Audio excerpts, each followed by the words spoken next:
আমরা এই পশ্চিমবঙ্গ রাজ্যে বাস করছি, ডক্টর শ্যামাপ্রসাদ মুখার্জির কথা না বললেই নয়। তিনি তার আত্মবলিদানের মাধ্যমে আজকে আমাদেরকে এই পশ্চিমবঙ্গ একটি বাঙালি রাজ্য উপহার দিয়েছিলেন, যা মূল ভূখণ্ড ভারতের সঙ্গে এক হয়ে আছে। আমরা যা এখানে বাস করছি বাঙালি হয়ে, আজকে যে বাংলায় আমরা পরীক্ষায় লিখছি বা যা কিছু করছি, মাত্র 33 বছর বয়সে তিনি কলকাতা বিশ্ববিদ্যালয়ের উপাচার্য হয়েছিলেন। তিনি দেশ স্বাধীনতার জন্য, দেশমাতৃকার শিঙ্খল মোচনের জন্য যখন ইংরেজদের বিরুদ্ধে প্রতিবাদ করছি বা সংগ্রাম করছি, তার আগে আমার মনে হয়েছে এখানে এই মাটিতে, এই বেলুড় মঠের পূর্ণ ভূমিতে আমি অন্তত একবার স্বামীজি মহারাজের কাছে, ঠাকুর রামকৃষ্ণ দেবের কাছে, মা সারদা দেবীর কাছে একবার অন্তত প্রার্থনা করি, তাদের আশীর্বাদ প্রাপ্ত হই এবং তার দ্বারা আধ্যাত্মিক এবং আমার যে শক্তি, চলার যে শক্তি, সেটা সঞ্চার করি। এই অভিপ্লাষেই আমি এখানে এসেছি, এই কথা তিনি বলেছিলেন। আবারও দেখা যায় সিস্টার নিবেদিতাকে, যিনি আইরিশ বংশোদ্ভূত, তিনি কিন্তু মুসলিম বা খ্রিস্টান বা হিন্দু ছিলেন না। তিনি স্বামীজির শিষ্যা ছিলেন, স্বামী বিবেকানন্দের প্রধান শিষ্যা বললেই আমরা তাকে চিনি। তিনি ভারতবর্ষে এসেছিলেন, নানা রকম সমাজসেবামূলক কাজ, বিশেষ করে নারী শিক্ষার বিষয়ে ভূমিকা রেখেছিলেন। আজকে যে নিবেদিতা স্কুল আমরা বাগবাজারে কলকাতায় দেখছি, তারই অবদান। তিনি শ্রীমা সারদা দেবীকে স্কুলে নিয়ে গিয়েছিলেন। মা দেখে অত্যন্ত খুশি হয়েছিলেন যে মেয়েদের জন্য কেউ অন্তত কিছু করছে। মা বড় উৎসাহ দিতেন। আমাদের সমাজকে যদি, ভারতবর্ষকে যদি এগিয়ে নিয়ে যেতে হয়, তাহলে কেবলমাত্র পুরুষ জাতিকে উন্নত করলেই হবে না। আমাদের মেয়েদেরকে, আজকে যারা আমাদের বাড়ির কন্যা সন্তান মেয়ে, কালকে কারোর ধরনী হবে, পরশু তারা মা হবেন, আগামী দিনে তারা আমাদের জাতি গঠন করবেন, আমাদের দেশের ভবিষ্যৎকে জন্ম দেবেন, লালন পালন করবেন, বড় করবেন। সেই মাতৃ জাতির প্রতি আমাদের শ্রদ্ধাশীল এবং স্নেহ পরবশতায় তাদেরকে ভালোভাবে লালন পালন করতে হবে।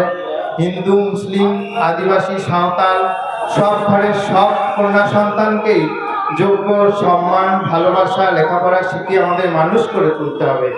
আমরা আমাদের মাতৃ জাতিকে যদি শ্রদ্ধা না করি, তাহলে কোনোভাবেই আগামী দিনে আমাদের এই দেশ গঠন হবে না। বারবারই আমরা দেখি মায়েরা বাড়িতে আমাদের নানাভাবে কাজের পেছনে বা এগিয়ে যাওয়ার পেছনে সাহায্য করে আসছেন। আজকে দেখুন ঈশ্বরচন্দ্র বিদ্যাসাগর, তার মা ভগবতী দেবী কিন্তু বিরাট কিছু লেখাপড়া জানতেন বলে আমরা জানি না, কিন্তু তিনি ঈশ্বরচন্দ্র বিদ্যাসাগরকে কিন্তু পড়াশোনার ব্যাপারে যথেষ্ট উৎসাহ আগ্রহ দিতেন। একজন মাই পারেন তার সন্তানকে এগিয়ে দিতে।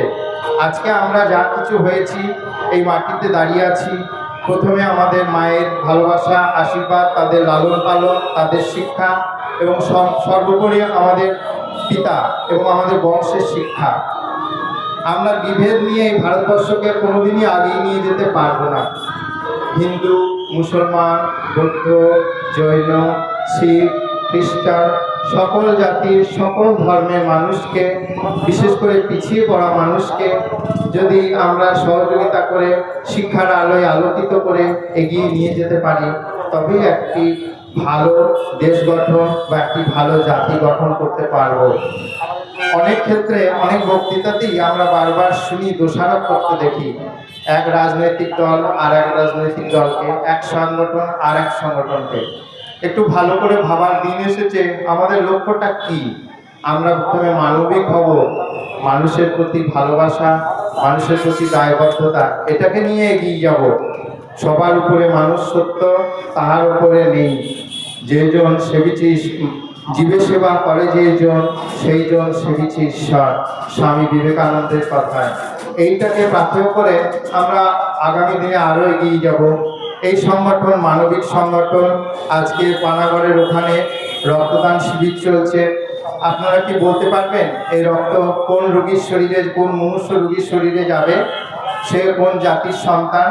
কোনো ডাক্তার কি হিসেব করে চিকিৎসা করেন যে আজকে এই রোগীটি সাঁওতাল না হিন্দু না মুসলিম? সেই ডাক্তার হয়তো মুসলিম, ডক্টর ইমাম। আমি জানি গৌরীদেবীতে একজন অস্থিরোগ বিশেষজ্ঞ আছে, তিনি ডক্টর ইমাম। তিনি কি হিসেব করে জাতিভেদ দেখে মানুষকে কি চিকিৎসা করেন? তার কাজ চিকিৎসা করা মানুষকে, এইভাবে ভাবতে হবে। আজকে যে মাতাজি, লালপুর কলেজের প্রধান শিক্ষিকা মাতাজি এখানে উপস্থিত হয়েছেন, তিনি কি যখন শিক্ষকতা করেন বা স্কুল পরিচালনা করেন, তখন কি স্কুলের সনাতন ধর্মাবলম্বী হিন্দু মেয়েটির জন্যই শিক্ষকতা করেন?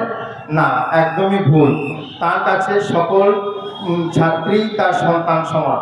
তিনি সকল সন্ততিকে সমান চোখেই দেখেন এবং সমানভাবেই শিক্ষাদান করেন। এইটা মনে রাখতে হবে। আমরা সবসময় বলি হিন্দুরা এক হও, মুসলিমরা একজোট হও। এর মানে কি আমরা হিন্দুরা একজোট হয়ে মুসলিম ভাইদের উপর অত্যাচার করব? না, কখনোই না। আমরা মুসলিমরা একজোট হয়ে হিন্দুদের উপর বিদ্বেষ করব? এটা কিন্তু কোনো সমাধান হতে পারে না। আজকে যে আমি কিন্তু আজকের এটা প্রচলন করেছিলেন, তার আত্মবলিদান আমাদের জাতির, বাঙালি জাতির জন্য কিন্তু অনস্বীকার্য। আর একজন ভালো মুসলিম বাঙালির কথা না বললেই নয়, তিনি হলেন কাজী নজরুল ইসলাম। তিনি মুসলিম ধর্মের মানুষ হয়েও আমরা দেখি ইসলামের সাধনার সাথে সাথে শ্যামাসঙ্গীত এবং কৃষ্ণ কীর্তন বিষয়ক নানা গান রচনা করেছেন।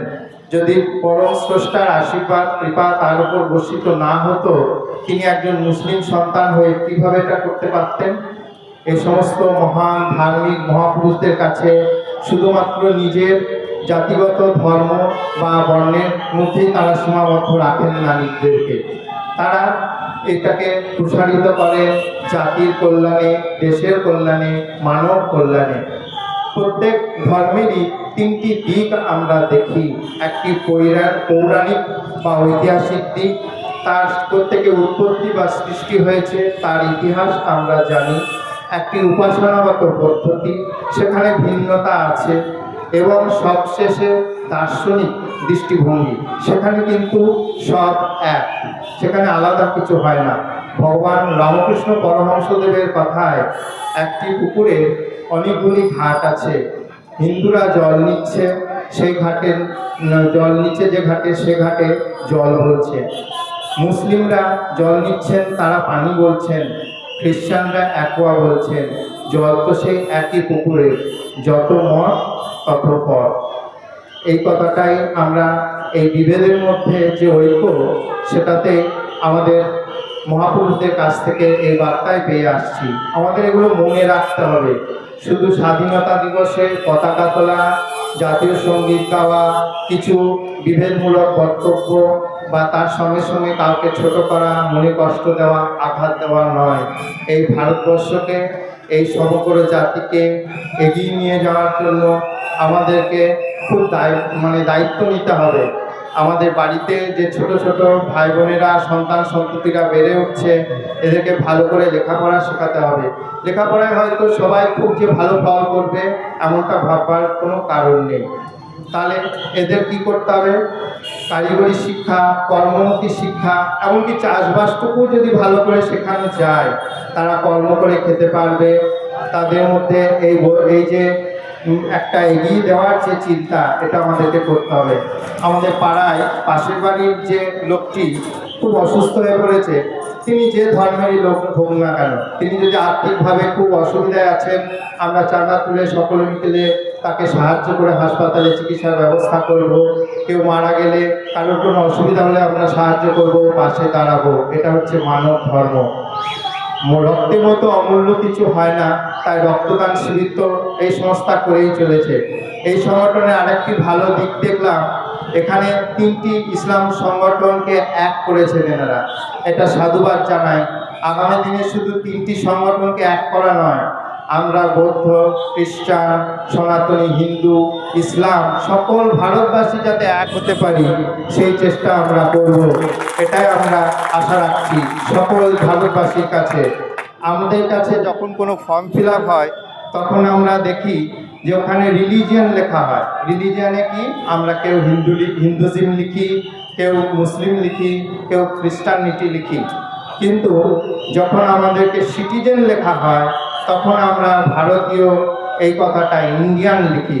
তার মানে আমরা কিন্তু সকলে ভারতীয়, এইটাই বারবার জোর দিতে হবে। আমাদের ধার্মিকতা, ধর্ম মতাদর্শ এগুলো অন্তরে থাকবে। আমরা একজন যদি প্রকৃত ধার্মিক হই, কাউকে আঘাত নয়। যেমন গান্ধীজির একটি গানের মধ্যে দিয়ে আমি আজকে শেষ করব, সেটি হলো রঘুপতি রাঘব রাজা রাম, সত্য সম্মতি দে ভগবান। ভারত মাতা কি জয়, বন্দে মাতরম।